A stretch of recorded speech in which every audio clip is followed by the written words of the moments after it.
Alright, so boom, turn me up, don't turn me down. We back at it with another video. Today we got Big Head Hockey. How good was Prime Patrick Kane? Actually, if y'all want to check out the original video, it's going to be in the link in the description down below. Shout out to Big Head Hockey, and let's get started, man. Patrick Kane is NHL regular season is going to be starting, in October, preseason next month. So, hey, Hockey's about to be coming back consistently on the channel, man. Patrick Kane is currently almost playing there, out y'all. his years on Detroit. One of the biggest legends in hockey history and still in the league, but if you ask someone getting into hockey right now what made him so good, you will hear about his shootout moves, how he was an iconic Chicago Blackhawk, his nickname was Showtime, but patience though, what in the world? You see, like me, hey, my ego telling me to shoot right there, but Patrick Kane ego is telling him, hey, just have some patience. Iconic Chicago Blackhawk. That's how he got that goal his right there. His nickname was Showtime, but what does any of that really mean? Was prime Patrick Kane actually that good? Let's look at his top 5 career moments and find out what made him so good at each stage, beginning with his debut in the NHL. To figure out why Kane is so great, you gotta understand how good he was in his rookie season. Chicago was terrible for years before this. Jeez, 2008. That had one playoff win over the last 12 years. They won the 2007 draft lottery and got Patrick Kane, an American who dominated in the Ontario Hockey League. Kane's rookie season was unbelievable. Led the Blackhawks in assists and points and won the Calder Trophy for Rookie of the Year. Damn! Wait, he did all of that at 18? It was unbelievable. Led the Blackhawks in assists and points and won the Calder. Yo, the Blackhawks, you letting a rookie do this? The Blackhawks had to been ass around that time. He led the Blackhawks in assists and points, and obviously won Rookie of the Year. If you leading in assists and points on the team as a rookie, at 18, you gotta win Rookie of the Year. Trophy for Rookie of the Year. This was built on, while being a smaller player, his lateral skating ability and ability to deceive defenders. He do look tiny and so. Yeah, he's small. In fact, he's actually tied for being the smallest first overall pick in NHL history. That's damn near my height. What usually happens to these smaller skill guys when they come in is that they're unreal on the power play. And that's another one of Patrick Kane's highlights as a rookie. He finished first on the Blackhawks in power play points and finished ahead of guys like Daniel Sedin, Martin St. Louis, and Alex Ovechkin in power play assists. The advanced stats considered him an all-around great player with only really his playmaking sticking out as elite. Mind you, as an 18-year-old undersized winger, having nothing looking bad from an advanced stats category is ridiculously difficult. The only 2 players since Kane with similar draft profiles are Jack Hughes and Connor Bedard. Neither of them were this well-rounded in their rookie season. Okay, take home Rookie of the Year and move on quickly because obviously a guy this good is going to start making some noise. Hell yeah. And yeah, he made some noise. So we know this guy has MVP. unreal agility and is a power play producer, but about a decade into his career, he was also the league's most valuable player. That boy rated him with overalls. What's his badges looking like? Do they got badges on NHL, the video game like NBA 2K? What's his badges looking like? 94 overall lateral skating, 95 overall agility, 90 overall top speed? But he gotta have some Hall of Fame badges. His career, he was also the league's most valuable player. In 2015-16, he took a rookie, Artemi Panarin, to win Rookie of the Year. Patrick Kane helped him win that award by putting up 46 goals and 106 points, winning his own MVP, the player voted MVP, and the scoring race. Clearly the best player in hockey that season. This is where we get to see how elite Kane's goal scoring is. He ranked as the #1 finisher in the NHL that season by a sizable margin. Chicago finished 5th in the league that year, while Kane's shooting and finishing alone had a wins above replacement of 5 wins. That's to say, in late. And they turned it around that quick because they got the first overall pick. And then you telling me like a few years go by and 5th seed or 5th rank? In his terms, if Kane was an average shooter, Chicago would be expected to drop from 5th in the NHL down to 15th. He had a laser of a shot that's given time and space because if you play the body on Kane, he can easily walk you. He was even practicing. If Kane was an average shooter, Chicago would be expected to drop from 5th in the NHL down to 15th. He had a laser of a shot that's given time and space because if you play the body on Kane, he can easily walk you. He was even practicing the original version of the toe drag release, adjusting the angle of the shot to open up new shooting lanes. Even bringing the puck out to the blue line to blow up the defensive structure, using the 10-2 skating form to pivot and create leverage, sniping it from 40 feet out. And you wonder who the Hughes family looked up to growing up? Speaking of being ahead of the curve though, You know how everyone's shooting low nowadays? Kane scored a crazy amount of his goals by faking upstairs shooting low. It wasn't really considered a highlight That's back his in the day, game. but I think there's a community of sickos nowadays who can appreciate how these goalies are consistently out to lunch, having to leave the 5-hole open. And 2016 is also the season where Patrick Kane had his most backhand goals in a year. This skill of his was growing for a while, and yeah, it's super useful on the breakaway. Forehand, backhand, don't call, just text my agent. Kane became unreal at utilizing his agility and playmaking to create these disgusting looks. Nasty spin move. This Damn. is an X factor for. Hold on, go back to that goal though. That was a nasty ass spin move. So on the breakaway, forehand, backhand, don't call, just text my agent. Kane became unreal at utilizing his agility and playmaking to create these disgusting looks in transition. Boy, This he is had an X him factor for leaning. Kane, disguising his release in a position where he could be simply corralling the puck. We saw the backhand goal throughout Kane's entire career. Some of his greatest moments were backhand snipes, but this year is when it just became another tool in the shed. He was elite at scoring goals.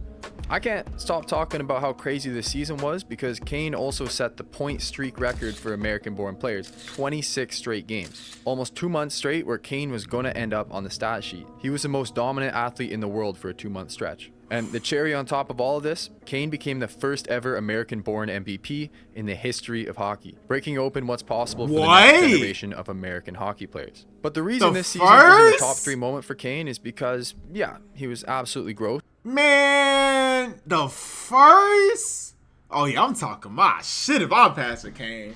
I'm the first American to win MVP. Oh yeah, I'm talking shit. And the cherry on top of all of this, Kane became the first ever American-born MVP in the history of hockey, breaking open what's possible for the next generation of American hockey players. But the reason this season isn't a top 3 moment for Kane is because, yeah, he was absolutely gross, the most popular guy in hockey, but the 6 years before all this fame and glory, Kane had already carved out a legacy as the most clutch playoff performer of all time. And that started in 2010. We've seen how good Patrick Kane is as a player. He's undersized, but he's so good at skating and he has a laser of a shot. But I actually haven't even mentioned his #1 trait yet, his hands. People call McDavid the Kyrie of hockey. I'm sorry, but that's part of what I being thought. the Kyrie of hockey is being smaller than everyone and still walking through them. Patrick Kane, baby. In the So it's 2010 Patrick playoffs, Kane. it was Kane's 3rd season I in thought the it was NHL. Connor McDavid He finished too. that playoffs with 28 points, putting himself among all-time U22 playoff company. But this is a year when the league went on notice about how good Kane really is.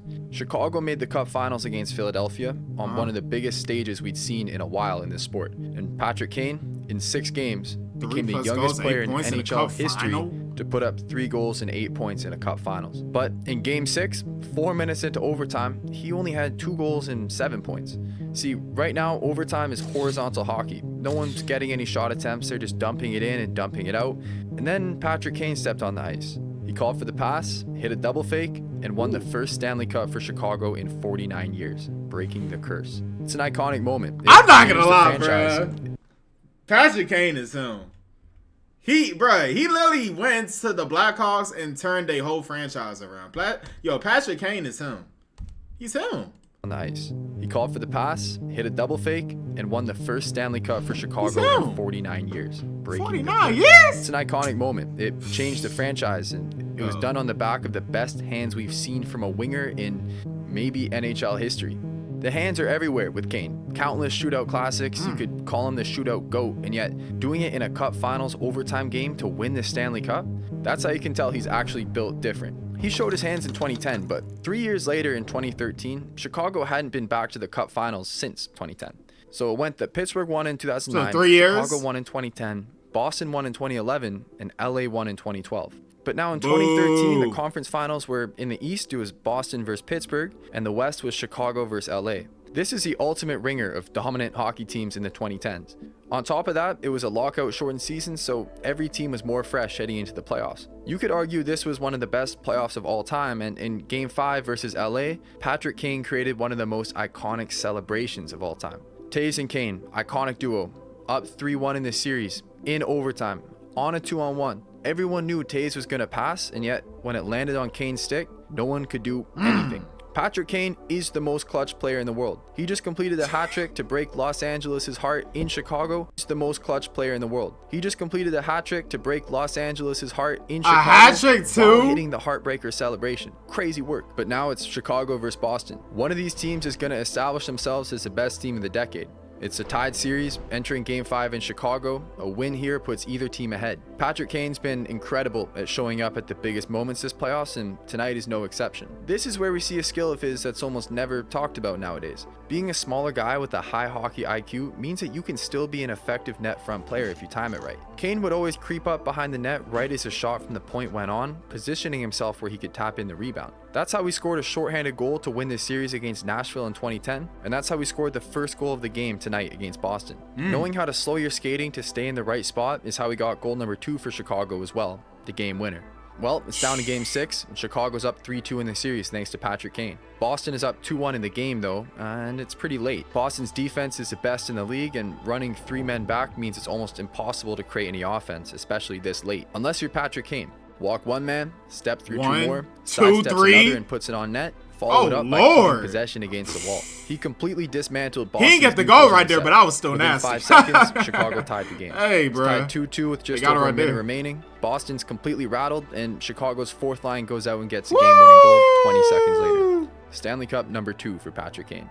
And this time, he's a playoff MVP, winning the Conn Smythe, coming off the back of being the most clutch player in the world. At this point, he's a Hall of Famer, but 2015 is when he became one of the most iconic players to ever play hockey. This year, however, he was injured for 12 weeks during the season, which actually turned out to be a blessing for Chicago. Basically, the salary cap doesn't count in the playoffs.